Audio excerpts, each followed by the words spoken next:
మీరేం చేయాలి? 100 రోజులు మీరు సైకిల్ ఎక్కండి, గ్రామం తిరగండి, ఏదైతే ఫ్యాన్ ఉందో దాన్ని చిత్తుగా కొట్టండి. ఆ తర్వాత ఏ విధంగా మీ భవిష్యత్తు తీర్చిదిద్దాలో దిద్దే బాధ్యత నాదని మీ అందరికీ హామీ ఇస్తున్నా. ఇక్కడ ఇంకో పక్క రైతులు ఉన్నారు.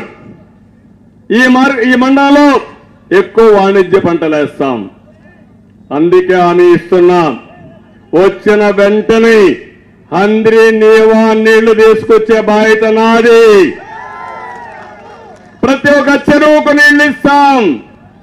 ఎక్కడన్నా కొన్ని బయటకు పోకపోతే అదనంగా లిఫ్ట్ ఇరిగేషన్లు పెట్టి అన్ని చెరువులకు నీళ్లు ఇచ్చే బాధ్యత, ప్రతి ఒక్క ఎకరాకు సాగునీరు ఇచ్చే బాధ్యత తెలుగుదేశం పార్టీ తీసుకుంటాం. ఇది కాకుండా వాణిజ్య పంటలు పండిస్తాం, మార్కెట్ వ్యవస్థ ఎస్టాబ్లిష్ చేస్తాం, ప్రాసెసింగ్ యూనిట్లు పెడతాం. ఫైనల్ గా మీరు చూస్తే ఇక్కడ ఒక మార్కెట్ యార్డ్ కావాలన్నారు. అవసరమైతే వాణిజ్య పంటలన్నిటికీ ఒక మార్కెట్ యార్డ్ పెట్టి ఇక్కడి నుంచి ఎగుమతులు ఏ విధంగా చేయాలో చేస్తాం. ఇక్కడనే విమానాశ్రయం 100 కోట్ల రూపాయలు మళ్ళా దాన్ని కడతాం. కట్టి మీరు ప్రయాణానికి వెళ్ళాలన్నా, లేకపోతే కార్గో పెట్టి మీరు పండించిన పంటలు ప్రపంచం మొత్తం పంపించాలన్నా ఏర్పాటు చేసే బాధ్యత తెలుగుదేశం పార్టీ తీసుకుంటాం. మళ్ళీ రైతు రాజ్యం వస్తుంది, రైతే రాజు అవుతాడు. అన్నదాత కింద ప్రతి ఒక్కరికి 20,000 రూపాయలు సంవత్సరానికి ఇచ్చే బాధ్యత నేను తీసుకుంటా. మళ్ళా డ్రిప్ ఇరిగేషన్ ఇస్తా. మళ్ళీ రైతు చేసే వ్యవసాయానికి అండగా నేను ఉంటానని మీ అందరికీ హామీ ఇస్తున్నా. ఇంకో పక్క బండపల్లి 66, 64 పెద్దూరు, రాళ్ల బదుగూరు, కోనేరు కుప్పం ప్రాంతాల్లో ఎక్కువ గ్రనైట్ ఉంది.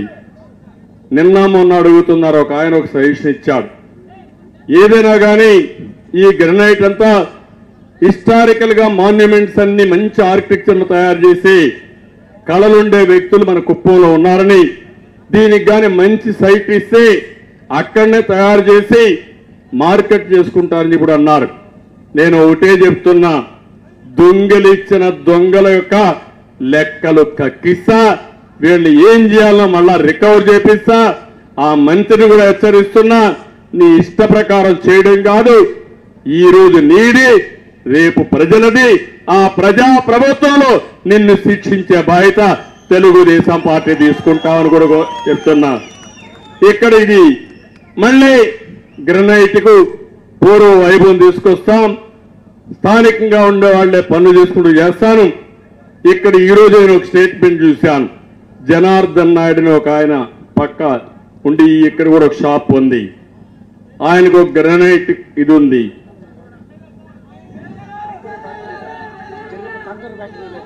కంకర్ ఫ్యాక్టరీ కూడా ఉంది. ఆయన చూస్తే ఆయన ఒక స్టేట్మెంట్ ఇచ్చాడు, బెదిరించి పక్కనుండే పలమనేరు ఎమ్మెల్యే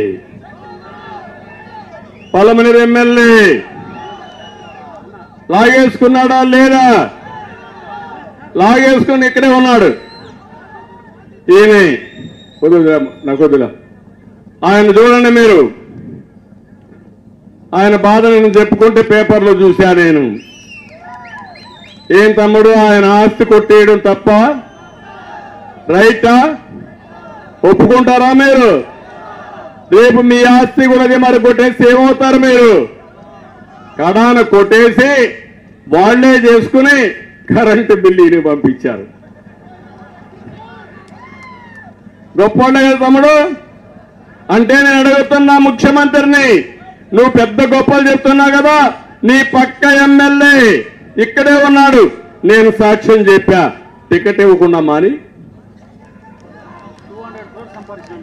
200 కోట్లు సంపాదించాడు ఈ గ్రెనైట్ లాగేసుకుని. ఇప్పుడు నేను అడుగుతున్నా, గొప్పగా మాట్లాడుతున్నావు కదా, నీ మంత్రి కొన్ని 100,000 కోట్ల రూపాయలు దోచేశాడు.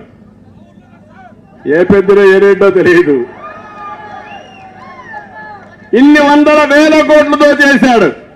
ఆయన ఇంట్లో ఒక ఎంపీ, ఒక ఎమ్మెల్యే, ఒక మంత్రి. ధైర్యం ఉందా అని ముఖ్యమంత్రిని అడుగుతున్నా, నేను తీసేస్తావా అని అడుగుతున్నా. గట్టిగా చెప్పండి, తీసేయాలా లేదా? చప్పట్లు కూడా చెప్పండి తీసేయాలంటే. అంటే నీ భాగస్వాములకు మాత్రం, నీ వాటా అంటే కమిషన్ ఏజెంట్లకు మాత్రం ఏమి చేయవు. పేదలు పరుస్తావు. నేను అడుగుతున్నా, ఈరోజు ఎమ్మెల్యేలు చెడిపోయారంటే, ప్రజా దోహులుగా మారారంటే, ప్రజల్ని దోచుకున్నారంటే దానికి కారణం ఎవరు? కారణం ఎవరు? కారణం ఎవరు? మారాలి రాష్ట్రంలో ఎవరు మారాలి? సైకోపోవాలి. ఏంటి టెన్షన్? నాకు అనిపిస్తుంది, నిన్న చూశాను సాక్షి విలేకరి, సాక్షాత్తు సాక్షి విలేకరులు హెచ్చర్లో ఎమ్మెల్యే కిరణ్ కుమార్ వేధిస్తున్నాడని ఆత్మహత్య చేసుకుని చనిపోయాడు. ఎవరో కాదు, సాక్షి విలేకరే. ఇంకో పక్క కాళహస్తి ఎమ్మెల్యే పిఏ, ఆ పిఏ ఆత్మహత్య చేసుకున్నాడని చెప్తున్నారు కానీ హత్య తెలియదు. వాటాలు కుదరనందువల్ల, ఎక్స్పోజ్ అయిన దానివల్ల మనిషి ఎగిరిపోయాడు.